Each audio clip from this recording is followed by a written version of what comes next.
Oh, hey y'all, Fat Man Outdoors. Hey, if you liked the video, click that like button and click subscribe so that you'll get notifications whenever we post new content. Appreciate you watching. This is the Fat Man. I'm gone. Fat Man Outdoors. As you can see, I'm out in the old farm truck today. Come down and check on the feeders and the trail cameras and such, and going on and see what's happening down here in the area where I hunt. I wanted to make a video. A subscriber asked a question that I think a lot of us have. I know I had when I first started doing what I'm doing with my little plot of land here. How can you take a small tract of land but hunt it big? I feel like there's three things that you have to address when you're going to do that. Number one, of course, is your local hunting laws.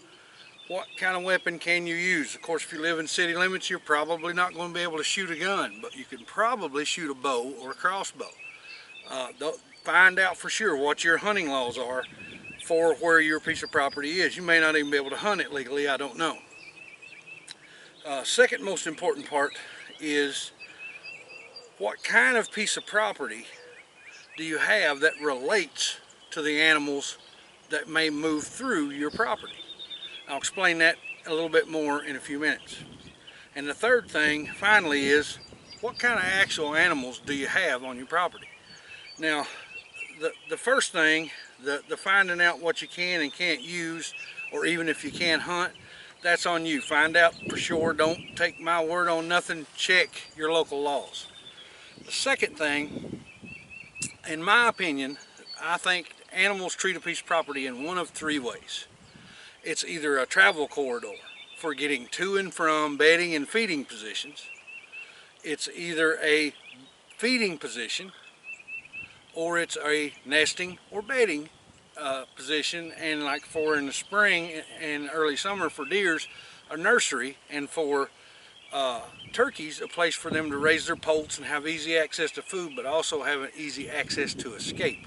When I came in to my property here, there was about 40 turkeys on the other side. I didn't really bump them. I came in really quiet, just rolled up and watched them walk out. You know, there was probably, I don't know, 10 gobblers with them. Probably 3 or 4 of those were probably jakes. But they were fanning, boy, dragging their wings. They're getting ready. This is getting now. It's last part of March and first part of April.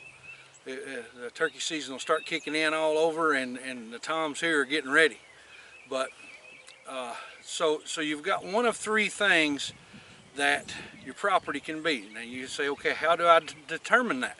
That's a really good question, but there is some technological advances you can use to help you find those things out. You can use trail cameras. Place them along the areas where you see where animals are traveling, and see if they're browsing and eating, if they're staying there for a little while, or if they're just walking through. A lot of times if there's a piece of property that, especially with deer, if they're not really interested in anything on that property to eat, they're just kind of straight through walking. They don't never stop. But if there's places that they find something they can graze on, you know, some kind of grass or some kind of agricultural crop like corn that left over from the last year, or right now we got winter wheat coming up just sprouting, they graze on that. Then if you've got a place where they want to bed down, you have to walk around to find that, or you'll catch them on trail cameras a lot of times coming in late of the morning, you know, 4 or 5, almost daylight, 4, 5, 6 o'clock in the morning, and they're coming into that area to bed down for the day. So now you say, how do I need to hunt that area once I find out what they are, what kind of piece of property that I have to the animals? So what you have to do is, once you've figured out what kind of animal is using your property, whether it's deer or it's turkey, or you, like say, you may have a piece of property, the only thing you'll be able to kill off of it is coyotes and coons, but at least it's something you can hunt and have fun doing it. But once you find out what kind of animals are using it and what they're using it for, then you can address that to when you need to hunt them. Okay, the bedding areas, if you have a place that's a bedding area, that's the places you want to go into early. Okay, you want to be there before daylight and be set up good, get in quiet, stay quiet, and watch, and you'll catch those animals coming into that area to lay down for the day. If it's an area where they're feeding, if there's an agricultural crop, or if there's just natural browse, there's a lot of oak trees that's dropping acorns and stuff like that on your plot of land, that's the areas that they're going to be coming in to feed, and those, in my opinion, that's the latter half of the day. You want to come in 1 or 2 o'clock in the afternoon, get in again, get in quiet, set up quiet, stay quiet, understand which way the wind's blowing when you come in so that you know which way to come in and where to be, so that you can try to beat the wind, because you got to play it with deer, you have to. And then set up on them to be coming in right around the edge of dark into that area to start to eat. And don't worry on your trail cameras that you got put out if you're not seeing bucks. Okay, if you're not seeing bucks before season starts, don't start panicking thinking, man, the only thing I'm ever going to get in this place is a doe, because that's not necessarily true. Hunt does, okay? And when I say hunt does, I mean if you're feeding with a deer feeder, like I've got a feeder set up right here, if you've got feeders here and does are coming to that thing every night and eat, you're working the perfect recipe right now. You get does accepting this area as a place that they're safe, a place they can come into and get something to eat whenever they want it, and they're going to visit it all the time. The thing's up to you now is you got to realistically, you got to keep that food supply going. You got to make sure that the battery's good in your feeder. You got to make sure there's always grain in your feeder so that it's always there whenever they come. So then when season comes, those does are still coming to that, and they're going to come in estrus, and when they do, the bucks are going to find them.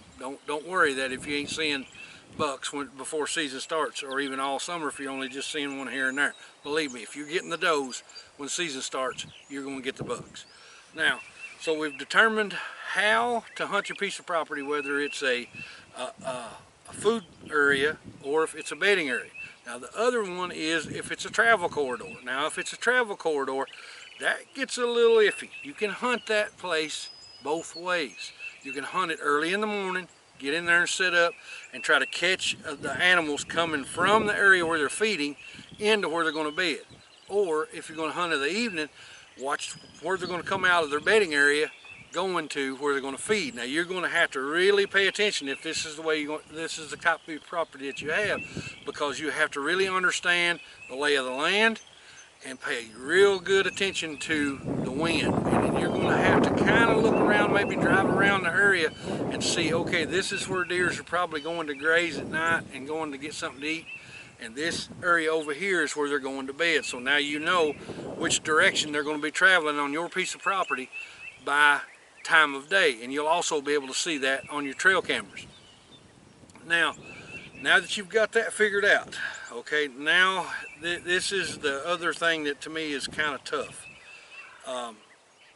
Now you've figured out how to hunt your piece of property, and you've got everything lined out of what animals are there. You've got everything figured out about what they're going to use your piece of property for, where it's a corridor or a feeding area or a bedding area. Now you've decided what kind of animals am I going to hunt and how hard am I going to press them. If you're going to hunt deer, you're not going to affect deer greatly by yourself if you're a single hunter, unless you're just completely ridiculously bad at hunting and go in packing 10 pans and making all kinds of noise. But turkeys are a different thing, okay? Turkey, if you're going to hunt turkey, if you keep bumping them out of an area, turkey will just kind of like say, you know what, the heck with it, there's stuff all over I can eat. You know, that's why, like these turkeys that were over here, there was about 40 of them.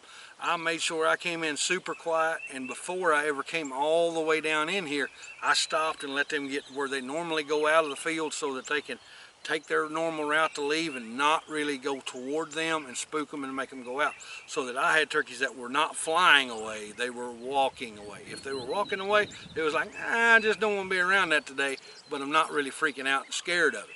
So I didn't pressure them real hard, and that's the thing.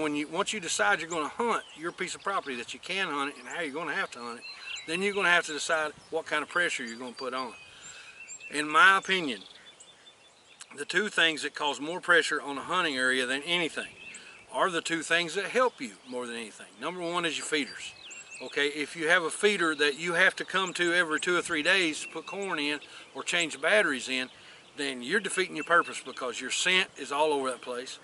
Not to mention, any animal that tries to come in, they're going to see you there, or any animal that's there, you're going to bump him out, and they're just going to get tired of coming in to that area, or they're going to become midnight riders. You're not going to see any animals in that area till 1 or 2 o'clock in the morning. They're going to quickly get some of the grain off the ground coming off your feeder, and then they're going to get out of there, because there's all-time human presence. I try my best not to come down here to where my feeders and cameras are more than once a month, if that's something that's feasible that I can do. Sometimes you can, sometimes you can't. You just have to do the best you can with it. But that's what you got to try to figure out, is how not to pressure the animals that you're going to hunt. Now, I'm going to fall all the way back to the beginning of what we were discussing here. How do I know if I've got an area that's huntable, and if it's not something that's got animals on it, but I think I'm in a place where animals may be? How do I make my property more attractive to animals that I want to hunt? Well, that's another really good question. So, like, if you look at this area that I have here, you know, most people ain't got 100 acres to hunt. Okay, some people may only have 2 or 3, 4 or 5 acres. You know, so but it still may not be a bad setup. Okay, if you've got 4 or 5 acres that's your ground, and it's like, say, if you take this piece of ground here of mine that I'm on, it's surrounded by ground that people are hardly ever on. Okay, I've got big hay pastures, big hay fields over here, probably 150 acres of hay fields over here. People are there 3 times a year. You know, that's it. Nobody else goes in it for nothing. If I go on this end, it's a cow pasture, about 90 acres. Then if I go back this way, it's all hay fields. Again, 2 or 3 times a year. That's the only time anybody ever goes in there. If I go past the hay pastures that way, or the cow pasture that way, then it's hardwoods, big oaks and hickories down in there, and also a creek that runs through that area. So we've got real good water supply. But in the middle of the summer, when it's real hot and it's 90 to 100 degrees, animals don't want to get up and walk half a mile to go to a water source. So what I had dug up here in the corner of my property is a pond that's filled by springs, so it's always got water in it. Even last year when we had a serious drought, we didn't get anywhere close to that pond running dry. So every animal in this country, unless they wanted to walk a half a mile or farther that way, could come right there to get a drink. So I had the oasis of the South for every animal that was in this area, big, little, tall, or small. That's where they were going to end up getting something to drink. So once I got this figured out, what was around me, then I started thinking about what I needed to do to make this area as attractive to the animals that I'm going to hunt as possible. I knew they needed cover, because I want turkeys in here, and I've got them. I wanted deer in here. I've got them. I wanted rabbit in here. I've got them. Now, the thing how that I got them was I allowed about 1/3 of the back side of this to just grow up in brush and bramble and briars that an elephant couldn't go through it. But all the small animals can get in there and hide, and they can get stuff to eat.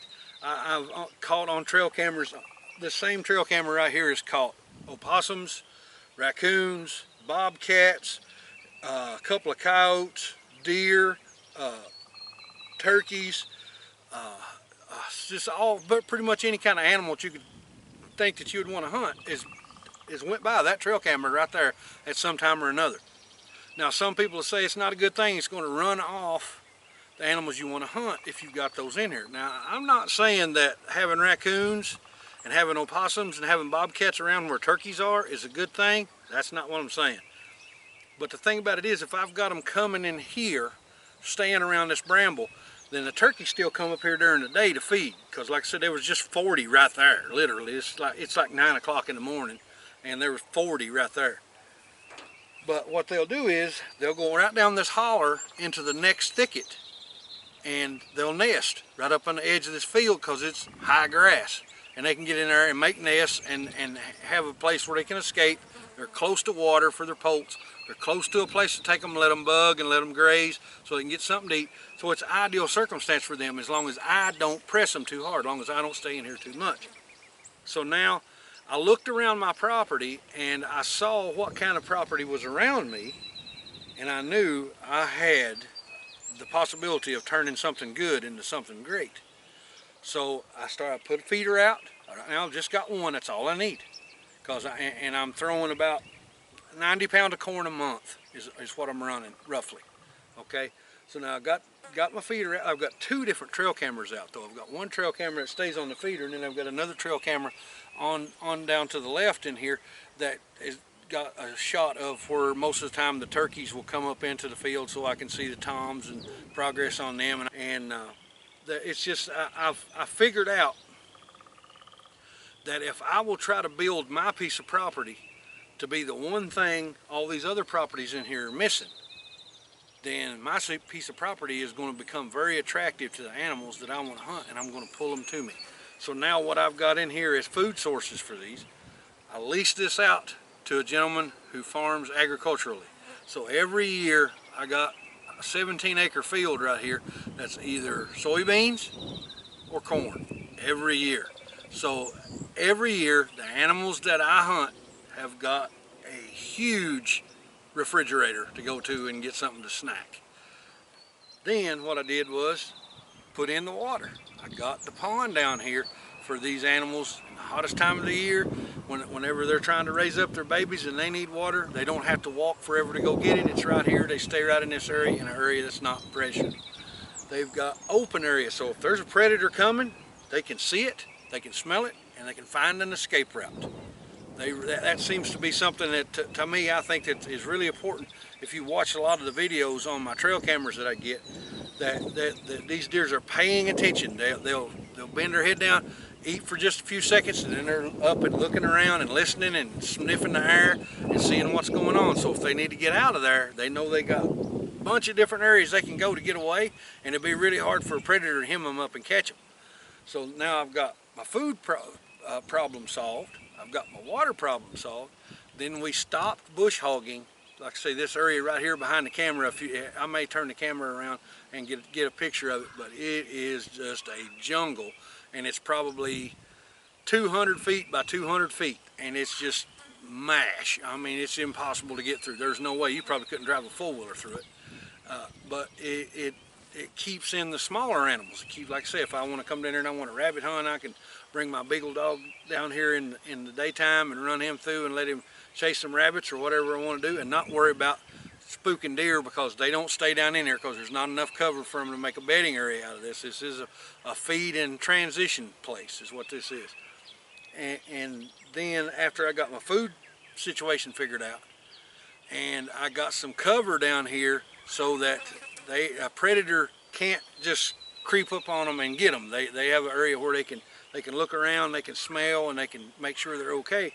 Then on top of that is what I did was I looked at the situation on the edges of my property. Now, if you're going to have property that you're going to try to use as feed property, you don't just want corn, and you don't just want an agricultural crop. You want something that's going to be natural fodder to them too. So we have some oak trees here on the edge of this property, and we also have some persimmon trees. So I'll be very careful and take care of my persimmon trees. Make sure I keep an eye on them. If something starts looking like they may need some kind of treatment on them, I have a guy that's an arborist that's a really good guy with trees, and if I start seeing any kind of damage coming to my persimmon trees, I'll give him a call and he'll come check them out. We've actually got some real good trees in here that produce a lot of natural fodder for these deers to eat and for these turkeys to eat. And believe you me, persimmons are high on the list of when they want something to eat. They like them. But guys, it's not real hard to set up an area if you've got a small piece of ground if you'll look around you. Now, one important thing that I wanted to tell you that I almost forgot is, sometimes if you shoot an animal, especially a deer, it may run a little ways before it dies. So the farmers or the people that are landowners around you may not allow you to hunt their property. But if you explain to them, I'm just hunting on my property and I've got it set up to where I'm trying to attract animals onto my property. But if I shoot one and it jumps a fence onto you before it dies, will it be okay if I get it? If you tell them the situation, 99% of the time they'll say, yeah, don't worry about it, you're fine. Just I'd rather you not hunt on my property. Reason most of them tell you they don't want you to hunt on their property is because, like right back here behind me, there's cows, and most farmers don't want nobody with a high-powered rifle or with a bow around where their cows at, because some people are just, well, stupid. And that, as long as you'll ask and tell them the situation, I'm not going to be on your property, I'm setting up my property to attract animals into my property, and like I said, if I shoot one and it jumps a fence, it'll be okay if I go get it. And like I said, 99% of the time they're going to tell you that's just fine. But make sure you ask, get that permission, because they don't have to give it to you, but most of the time they will. So guys, it's not a great big issue if you've got a small piece of property and you've been wondering how I can make it a piece of property that I can hunt, and me be the only one that hunts it and make it a good property to hunt. And another thing, even if you don't own a big plot of ground, you might know a friend or a buddy that's got 7 or 8 acres that he doesn't do anything with except mow it. And it's backed up against some good land like this. It's open land, pasture land, and hay fields. It's not got a lot of human activity. And you might go to him and say, hey man, how much you charge me to lease me the back 3 or 4 acres of that, and let me do some stuff with it to attract some animals into it, and see what you can get drawn into it, and maybe make you a little spot that you can hunt, and you be the only one to hunt on. Because if you're the only one hunting on it, and you're getting, say you're hunting deer, and you're getting 5 or 6 deer coming through there all the time that's used to coming to your feeder on that little spot of land, more than likely you're going to get to fill your tag on that little spot of land, and you ain't going to have to deal with public land. You ain't going to have to deal with begging private landowners. You ain't going to have to deal with an animal straying over onto somebody else's property and you can't get it. You'll be in good shape in a place you can always go hunt. You don't have to worry about, oh, some dude's come put up a stand right next to mine now, my season's over. But guys, I just wanted to give you an idea of what I do to make my hunting area better by using what I have and doing it in as small an area as I can. Everybody won't have this opportunity, but like I said, more than likely, if you don't have a spot that you can do this with, you probably know somebody who's got a little speck of land that is adjacent to some bigger properties that, if done right, you can attract some animals into it, and you can make your hunting season real fun. Guys, I hope this video has been very informative. I hope it's been helpful. If you have any questions, hit me in the comments. I'd appreciate it if you'd hit the like button and hit the subscribe button. We're over 800 subscribers now. We're getting closer and closer to that 1,000. And when we get into that 1,000 subscribers, we're going to break into the gun safe, start rolling all that stuff out of there that's been stacking up for the giveaways. Y'all going to enjoy that. There's going to be a lot of cool stuff given away. But guys, I appreciate y'all. I hope to see you in the next video. This is the Fat Man. I'm gone. Hey y'all, appreciate you watching this video. Hope to see you in the next one. This is the Fat Man. I'm gone.